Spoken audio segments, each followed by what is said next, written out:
There is something going on in the fact that we are investigating an older case. However, there is no immediate threat or worry for people who want to go about their lives. Authorities digging in the background of a local home. We're coming to you live from the scene. In the event that your vehicle is in the garage, it's going to be a lot safer than if it's parked on the street at 3 in the morning. You might be worried about protecting your computer from hackers. We'll tell you why you should also consider protecting your car. You know, I really don't know what the future is if this continues, you know? Concerns growing after thousands of dead fish have washed up on shores of our Gulf beaches. What scientists think could be the cause. Fox 4 News at 6 starts right now.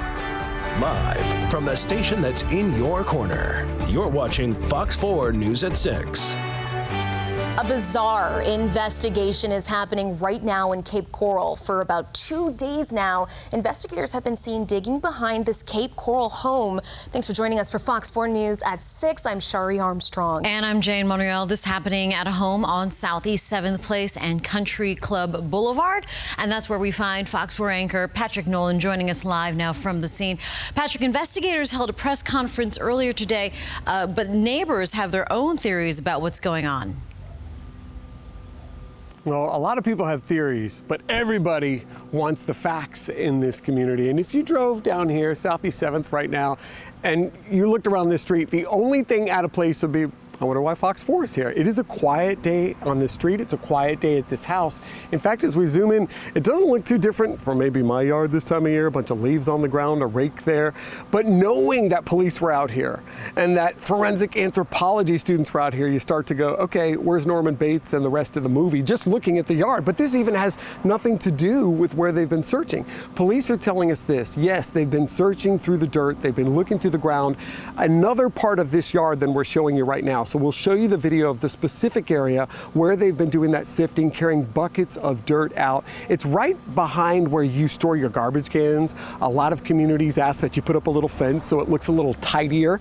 So a lot of the action was happening behind that wall that actually hid the garbage cans. Investigators spent a lot of time there yesterday and then again today. The interim police chief came out to address neighbors' concerns and of course questions from us and other reporters. And he said he just wants everyone to keep in mind they are moving very slowly right now, and before you start to speculate about what they're looking for or why, just take a deep breath. Take a listen. We're looking to find out what exactly happened. It is that early to find out if there is anything to tie it to. There's no particular cold case of any famous nature locally that we're trying to link it to. He wanted to be really clear about that because, of course, when you see stuff that reminds you of CSI on fictional shows, you start to think, well, there's smoke, there must be fire there. And the police chief was very careful about saying, we're looking into something, we got an anonymous tip. This is a case from the past, but as he said, probably not a high-profile cold case, for example, the disappearance of Lauren DeMolo. In fact, I have learned that her father did contact a private investigator who's been looking for the family and said, could this be any sign of her? Because the family does want closure. It has nothing to do with this case. That has been eliminated as a possibility, so we do want to let you know that. In the meantime, other neighbors have their theories and questions, but they even told us as the media, look, give the cops some room to do their work. Take a listen.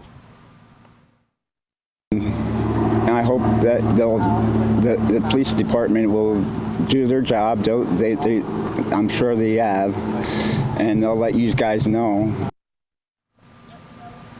And of course, as soon as we know, you'll know. In fact, one of the neighbors was walking her Pomeranian along here just a few minutes ago, and she said, oh my gosh, I didn't know all this was happening. And I said, what? And she goes, the media's here. And I said, you know why? And she goes, no, I'll have to go home and figure it out. So hopefully she's watching the news. For whatever reason, she didn't ask me. Coming up at 6 o'clock, we're going to tell you a little more about these FGCU forensic anthropology students and why they were on this property in the past 24 hours. And you're also going to hear from someone who spent a lot of time in law enforcement, about 30 years investigating a lot of cases, including homicides in some cases, and he'll tell you what his gut instinct is at this point. Reporting live in Cape Coral, Patrick Nolan, Fox 4.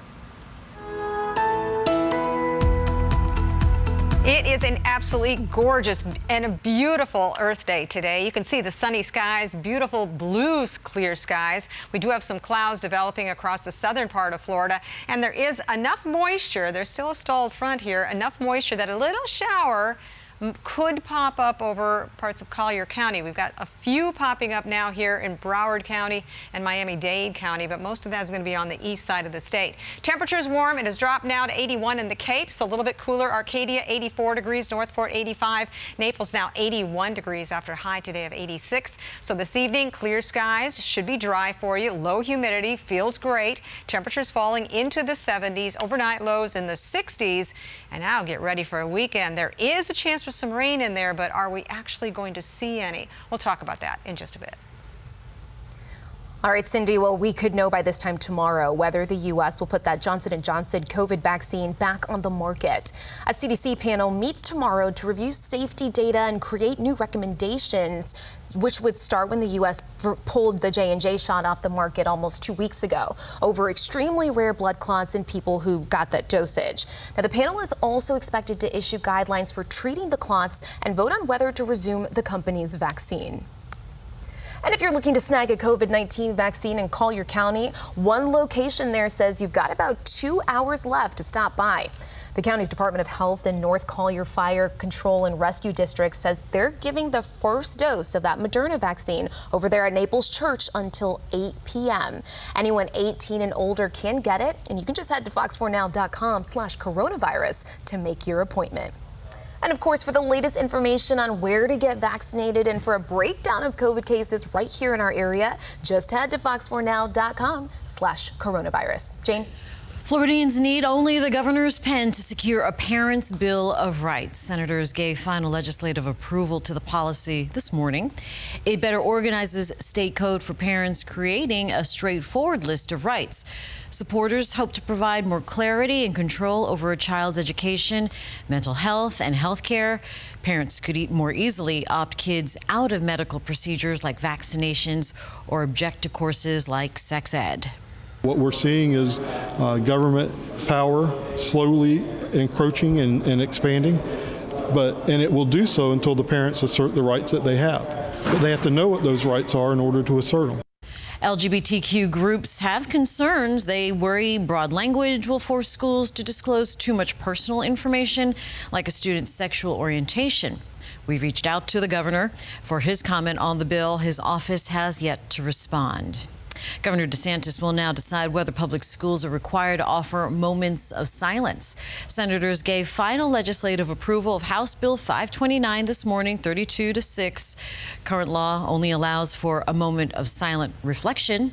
This bill requires it for 1 to 2 minutes at the start of each school day. Teachers are also not allowed to suggest how students can use that time. Supporters are hopeful it will benefit students to pause briefly before beginning their day. Opponents worry that the policy is too close to promoting religion in school. It puts at jeopardy that separation of church and state, and it can lead to a situation where children are put in an uncomfortable situation. If they do nothing but sit and meditate for 1 minute, it can make a world of difference. With the governor's signature, the policy would take effect July 1st. He hasn't publicly announced his intentions with the bill just yet. Funeral services began this afternoon for 20-year-old Dante Wright. He was shot by former police officer Kim Potter during a traffic stop in Brooklyn Center, Minnesota, just outside of Minneapolis. This was just miles away from where George Floyd was killed. The hearse arrived in Minneapolis earlier this morning. The funeral director said it's difficult to see another killing of an unarmed black man. We've dealt with Jamar Clark. We've dealt with, of course, George Floyd. And now here we are with Dante Wright. Not only have you lost, you're suffering a loss that was unnecessary. The funeral director says Wright will be cremated following his funeral. The family chose a red urn to store his ashes, which was one of his favorite colors. Summer just months away, so if you're starting to look for camps for your kids that they can enjoy, you better move fast. Why one camp says kids need to be signed up quickly. It is Earth Day, which means the state of our environment is top of mind, even for the Biden administration. The big talker at this year's climate summit. Don't go away. Fox 4 News at 6. We'll be right back. So when you think about protecting yourself from hackers, your first thought could be to protect your computer. But if you own a vehicle with high-tech computer software built into it, it actually could be at risk. Fox 4's Leslie Delaspore spoke with a cybersecurity expert who explains how someone can take off with your car just using a computer or a tablet, leaving you with just the keys. Locking your doors is a good way to keep thieves from gaining access to your vehicle, but that may not be enough to stop some high-tech crooks.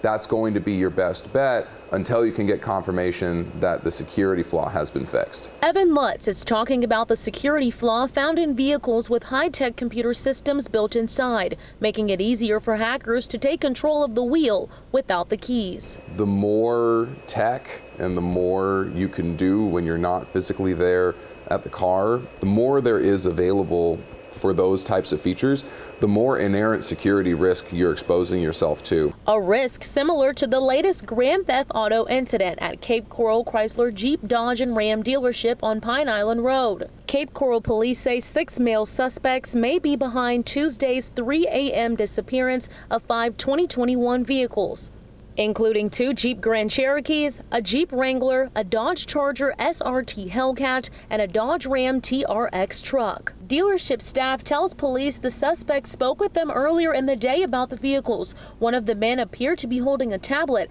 However, the keys for each of the vehicles stolen are still in the dealership's possession. Lutz says the suspects made this hacking easier by having close contact with the vehicles. When you have physical access to a computer, there's a lot more that you can do than if you're trying to handle something remotely. The other thing is that this isn't the first time that we've seen something like this happen before. But while these types of carjackings are rare, Lutz says if possible, keep your high-tech car in a garage or enclosed space.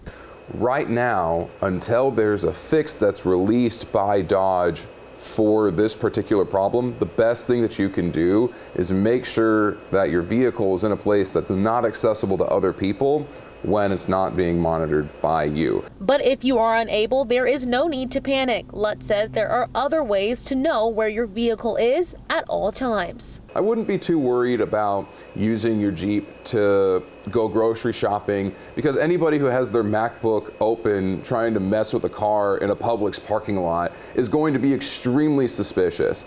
It's probably a good idea to have some type of LoJack solution, just on the off chance that it does end up being taken from you. You have a way to track where it is. In Cape Coral, Leslie Delaspore, Fox 4 News. The White House's Global Leaders Summit on Climate continues tomorrow with a focus on technology and economic opportunity. Today, the summit was all about climate solutions. President Joe Biden committed to cutting U.S. greenhouse gas emissions in half by 2030. Canada and Japan promised similar cuts. Russia says it would significantly reduce its emissions and said it's committed to a global approach to climate change. China also pledged to be carbon neutral by 2060. Governor Ron DeSantis has signed an agreement with the Army Corps of Engineers that will continue to work on a key reservoir in the Everglades restoration project. Work on the area located in West Palm Beach is set to be shared between state and federal governments. DeSantis says the reservoir will have a water storage component and a wetland with vegetation that can cleanse water from Lake Okeechobee. The plans to prevent lake discharges from going down rivers to sensitive estuaries.